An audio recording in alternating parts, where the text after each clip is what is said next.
Hello, जय हिंद दोस्तों। मैं शुभम आपका स्वागत करता हूं आपके अपने इस यूट्यूब चैनल शुभम क्लासेस में। आज की जो हमारी क्लास है वो हमारी जीके और जीएस के मिक्स प्रश्नों की रहने वाली है, जिसके अंदर हम top 30 very very most important question discuss करने वाले हैं। मैं उम्मीद करूंगा सेशन आपके आने वाले एग्जाम के लिए हेल्पफुल रहेगा। सभी को अपना टेस्ट कंप्लीट लगाना है। चलिए अपनी क्लास स्टार्ट करते हैं। और आगे बढ़ने से पहले पिछली क्लास में मैंने आपको ये वाला प्रश्न होमवर्क के लिए दिया था, तो पहले इसको डिस्कस करेंगे। कलिंग युद्ध का वर्णन अशोक के किस शिलालेख में है? अगर आप सभी ने इसका आंसर ऑप्शन डी दिया था, 13वें शिलालेख में आपका आंसर करेक्ट है।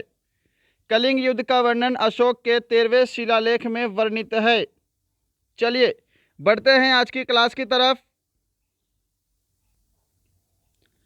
तो देखिएगा, प्रश्नों की संख्या टोटल 30 है और मैं आपको टारगेट दे रहा हूं 25 प्लस क्वेश्चन राइट करने का। सभी विद्यार्थी टेस्ट कंप्लीट लगाएंगे। लैंग्वेज हमारी हिंदी और इंग्लिश दोनों रहने वाली है। और आगे बढ़ने से पहले आप सभी को बता दें, आप सभी को पता है कि 5 अप्रैल को दिल्ली पहुंचना है सभी को जंतर मंतर में। और इसको सफल बनाने के लिए आपको 500 और 1000 स्टूडेंट से कुछ नहीं होने वाला। कम से कम आपको 2000 से 3000 प्लस स्टूडेंट चाहिए, और इससे अधिक जितने भी आ जाएं वो बहुत अधिक मात्रा में स्टूडेंट आपको वहाँ पर चाहिए। क्लियर? और ये भी जरूरी नहीं है कि 5 अप्रैल को ही कुछ निष्कर्ष निकलेगा। आपके 6-7 अप्रैल ये या फिर इससे भी आगे तक जा सकता है आपका ये आंदोलन। तो अपने हिसाब से आइएगा और सभी को आना है यहाँ पर, सभी को पहुँचना है इस आंदोलन को सफल बनाने के लिए। क्योंकि ये हमारी अपनी अकेले की लड़ाई नहीं है, ये आप सबकी लड़ाई है, सभी को लड़ना है। और हो सके तो 5 अप्रैल को ही सभी को बड़ी मात्रा में वहाँ पर पहुँचना है। क्लियर? चलिए स्टार्ट करते हैं। क्वेश्चन नंबर फर्स्ट आपके सामने स्क्रीन पर, इसका आंसर करिए। लोथल किस राज्य में स्थित है? ऑप्शन आपके सामने है Haryana, Gujarat, Punjab, Madhya Pradesh. In which state is the Lothal located? तो लोथल जो है यह आपका गुजरात में है। ऑप्शन बी जिन्होंने आंसर किया है उनका आंसर बिल्कुल करेक्ट है। क्वेश्चन नंबर सेकंड है आपके सामने, इसका आंसर करिए। वेदों की संख्या कितनी है? How many Vedas are there? सबसे इजी क्वेश्चन है आपका और सभी का आंसर इसका बिल्कुल करेक्ट आना चाहिए। वेदों की संख्या 4 है। ऑप्शन आपका ए करेक्ट आंसर है। क्लियर? 4 वेद कौन कौन से हैं? ऋग्वेद, सामवेद, अथर्ववेद और आपका लास्ट में है यजुर्वेद। क्वेश्चन नंबर थर्ड देखिए जी आपके सामने स्क्रीन पर, इसका आंसर करिए। चंद्रगुप्त मौर्य ने अपने अंतिम जीवन के समय में कौन सा धर्म अपनाया था? विच religion did Chandragupta Maurya adopt in the last time of his life? बौद्ध धर्म, ईसाई धर्म, जैन धर्म या फिर सिख धर्म?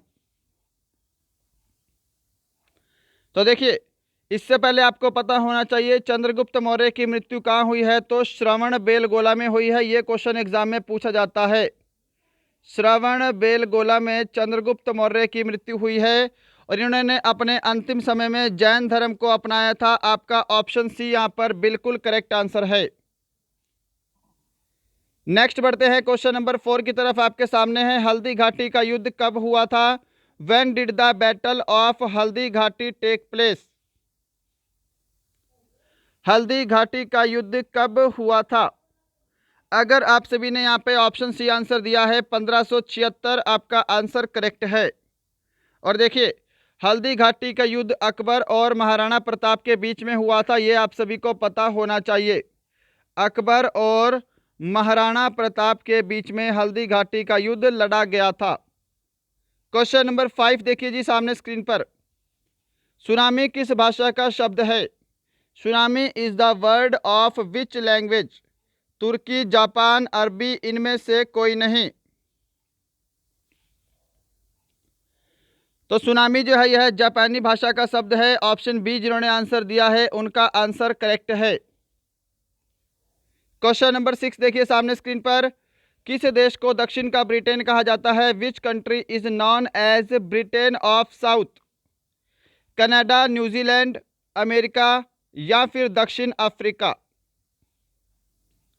किसे दक्षिण का ब्रिटेन कहते हैं? ऑप्शन बी जो आंसर दे रहे हैं न्यूजीलैंड, उन सभी का आंसर बिल्कुल करेक्ट है जी। क्वेश्चन नंबर 7 आपके सामने स्क्रीन पर है। किस नदी को कोयला नदी भी कहते हैं? Which river is also known as coal river? Option है सेंट लॉरेंस नदी, कोलोरेडो नदी, राइन नदी, जायरे नदी। किस नदी को कोयला नदी भी कहा जाता है? अगर आप सभी ने यहाँ पे ऑप्शन सी आंसर दिया है राइन नदी, आपका आंसर बिल्कुल करेक्ट है। क्वेश्चन नंबर 8 आपके सामने है। किस देश के घास के मैदान को पंपास कहा जाता है? इसका आंसर करिए। The grassland of which country is called Pampas? Argentina, Africa, Netherland, Australia. अगर आप सभी ने ऑप्शन ए आंसर दिया है अर्जेंटीना, आपका आंसर यहाँ पर बिल्कुल करेक्ट है। साथ में अफ्रीका का ध्यान रखिएगा, अफ्रीका के घास के मैदान को वेल्ड कहा जाता है, दक्षिण अफ्रीका के घास के मैदान को, और ऑस्ट्रेलिया के घास के मैदान को बोला जाता है डाउन्स। क्वेश्चन नंबर 9 देखिएगा सामने स्क्रीन पर, इसका आंसर करिए। संसदीय प्रणाली किस देश के संविधान से ली गई है? The parliamentary system is died from the constitution of which country? Ireland, पूर्व सोवियत संघ, फ्रांस, ब्रिटेन। संसदीय प्रणाली ब्रिटेन के संविधान से ली गई है। ऑप्शन डी जो आंसर दे रहे हैं उनका आंसर करेक्ट है। साथ में आयरलैंड पता होना चाहिए। नीति निदेशक सिद्धांत आयरलैंड के संविधान से लिए गए हैं, नीति निदेशक सिद्धांत। और देखिएगा पूर्व सोवियत संघ से क्या लिया गया है, यानी कि रशिया की बात कर रहा है, और रशिया से आपके मूल कर्तव्य लिए गए हैं, आपको पता होना चाहिए। क्वेश्चन नंबर 10 है आपके सामने, आंसर करिए। किसे भारत का बिस्मार्क कहा जाता है? Who is called Bismarck of India? Jawaharlal Nehru, Sardar Vallabh Bhai Patel, Shyama Prasad Mookerjee, doctor Rajendra Prasad. Bharat का बिस्मार्क किसे कहा गया है? तो ऑप्शन यहाँ पे बी करेक्ट आंसर है, सरदार वल्लभ भाई पटेल को कहा गया है। क्वेश्चन नंबर 11 देखिए सामने स्क्रीन पर। अनुच्छेद 25 किससे संबंधित है? ऑप्शन सारे हिंदी में हैं इसलिए बोले जाएंगे। संपत्ति का अधिकार, संवैधानिक उपचारों का अधिकार, धार्मिक स्वतंत्रता का अधिकार, शोषण के विरुद्ध अधिकार। अनुच्छेद 25 का संबंध धार्मिक स्वतंत्रता के अधिकार से है। जो भी ऑप्शन सी को आंसर दे रहे हैं उनका आंसर करेक्ट है, freedom of religion. Question number 12 देखिए। संसद का निर्माण किससे होता है? राष्ट्रपति, लोकसभा, राज्यसभा, उपरोक्त सभी। जल्दी से आंसर करिए। संसद का निर्माण आपका ऑप्शन डी करेक्ट आंसर रहेगा। राष्ट्रपति, लोकसभा और राज्यसभा से मिलकर संसद बनती है। जिन्होंने ऑप्शन डी को आंसर दिया है उनका आंसर करेक्ट है। Question number 13। भारत के प्रथम प्रधानमंत्री कौन थे? Who was the first prime minister of India? सबसे सिंपल क्वेश्चन है और इसको हम बोल सकते हैं कि ये आपका एक स्टैटिक जीके का क्वेश्चन बनता है।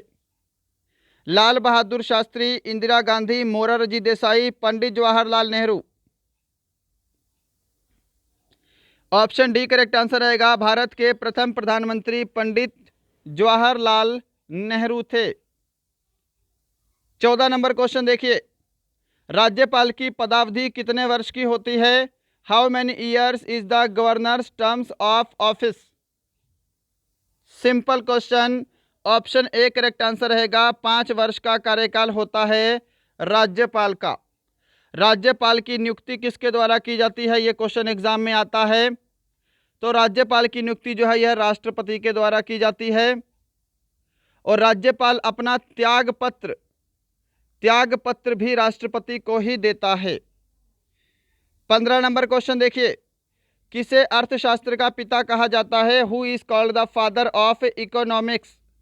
एडम स्मिथ, जॉन डाल्टन, दादा भाई नौरोजी, एस चंद्रशेखर। अर्थशास्त्र का पिता बोला जाता है एडम स्मिथ को। ऑप्शन आपका ए करेक्ट आंसर है। क्वेश्चन नंबर 16 देखिए। योजना आयोग के पदेन अध्यक्ष कौन होते हैं? Who is the x officio chairman of the planning commission? प्रधानमंत्री, राष्ट्रपति, लोकसभा अध्यक्ष, इनमें से कोई नहीं। जल्दी से आंसर करिए, क्या आंसर करेंगे? तो देखिए, उससे पहले आपको पता होना चाहिए योजना आयोग की स्थापना कब हुई है।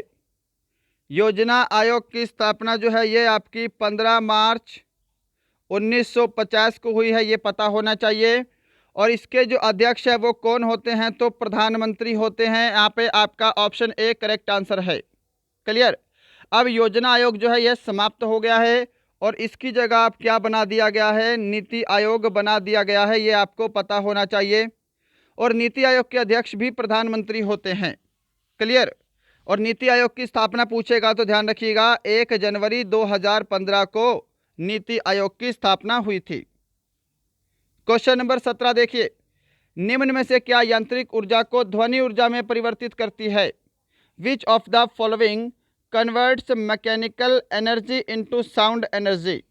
सोलर सेल, पंखा, टेलीफोन, सितार।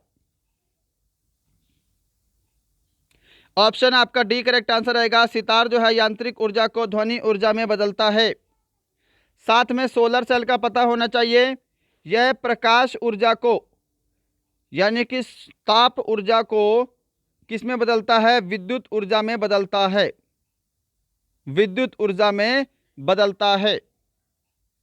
पंखा आपको पता होना चाहिए विद्युत ऊर्जा को यांत्रिक ऊर्जा में बदलता है। 18 नंबर क्वेश्चन देखिए जी सामने स्क्रीन पर। सेल्सियस पैमाने पर पानी का क्वथनांक बिंदु कितना होता है? What is the boiling point of water on the Celsius scale? Option आपके सामने है, जल्दी से आंसर करिए। ऑप्शन सी जिन्होंने आंसर दिया है 100 डिग्री सेल्सियस, उनका आंसर करेक्ट है। पानी का बॉइलिंग पॉइंट सेल्सियस स्केल में 100 डिग्री सेल्सियस होता है और पानी का जमाव बिंदु फ्रीजिंग पॉइंट बोलते हैं जिसको, वो आपका 0 डिग्री सेल्सियस होता है। ऐसे ही फ़ारेनहाइट में पूछेगा तो 32 डिग्री फ़ारेनहाइट में पानी का जमाव बिंदु होता है, फ्रीजिंग पॉइंट, और 212 डिग्री फ़ारेनहाइट में पानी जो है उबलता है, बॉइलिंग पॉइंट होता है। क्वेश्चन नंबर 19 आपके सामने स्क्रीन पर। कांच का चटका हुआ भाग चमकीला किस कारण से दिखाई देता है?